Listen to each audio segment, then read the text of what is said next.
Sir क्यों प्रथम पूजनीय माना जाता है भगवान श्री गणेश को? क्यों सबसे पहले हम भगवान श्री गणेश की ही पूजा करते हैं? जी, तो नम्रता जी, ज़रूर जब हम किसी भी काम की शुरुआत करते हैं गणपति जी से करते हैं, इस चीज़ को समझने के लिए हमें पहले इनके नाम के अर्थ को समझना होगा जी। और फिर मैं आपको दूसरे तरीके से भी क्यों हम इनको सबसे पहले बुलाते हैं, आवाहन करते हैं, इसके बारे में भी बताने का प्रयास करूँगा जी। तो जो नाम है गणपति या गण ईश, पति और ईश, ये दोनों जो शब्द हैं हम इस्तेमाल करते हैं ज़्यादातर जब हम किसी के किंग की बात करते हैं, राजा की बात करते हैं या लॉर्ड की बात करते हैं। तो जो लॉर्ड है, अब वो किसका लॉर्ड है? गणों का। सबसे पहले जब हम गणों की बात करते हैं तो हम भूत गणों की बात करते हैं जो भगवान शिव की सेना में, उनके परिवार में रहते हैं, जहाँ पे बहुत सारे पिशाच भी हैं, असुर भी हैं, नागाज भी हैं, चंडाल भी हैं, बहुत सारे ऐसे उनके परिवार में बहुत सारे ऐसे गण हैं जिनको हम भूत कहते हैं, भूत पिशाच हैं। तो इन सब के राजा को हम गणपति कहते हैं।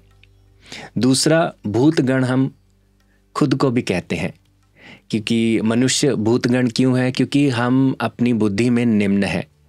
हम जानते तो हैं अंदर कि हम उस परम सत्ता की संतान हैं, पर उसको अनुभव में अभी तक अपने जीवन में पूरी तरह से लेकर नहीं आए हैं। इसीलिए ये भूतगण हमारे लिए भी इस्तेमाल किया जाता है। और तीसरा, भूत गण हम किसके लिए इस्तेमाल करते हैं? भूत हम पंच महाभूतों को भी कहते हैं जी। वो पंच महाभूत जिनसे इस सृष्टि की रचना हुई है। तो गणपति वो हैं जो भूतों के गण हैं, जो जो आर्मी है भगवान की, उनके जो राजा हैं जी।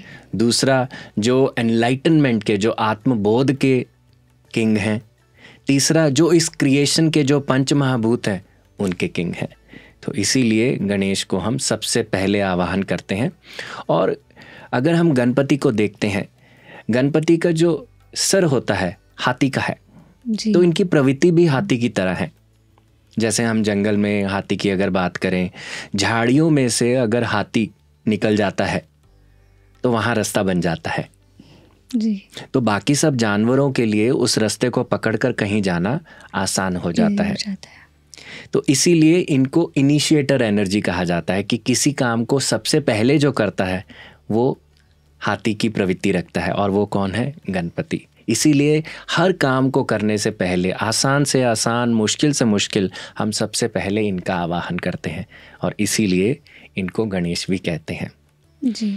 तीसरा, जैसे हर काम को करने से पहले हम संकल्प भी लेते हैं। जैसे आपने देखा होगा जब घर में यज्ञ हवन होते हैं या हम कोई भी अच्छा काम करते हैं, हम एक अच्छा संकल्प लेते हैं कि इस संकल्प के माध्यम से मैं यहाँ तक पहुँचना चाहता हूँ। तो गणपति संकल्प शक्ति को भी बताते हैं, क्योंकि इनकी जो प्योरिटी है, जितना हमारा प्योर संकल्प होगा उतना हमारा चलने का रास्ता भी प्योर होगा और हम अपने जिस गोल पर पहुँचना चाहते हैं हम वहाँ पर बाखूबी पहुँच जाएंगे। जी।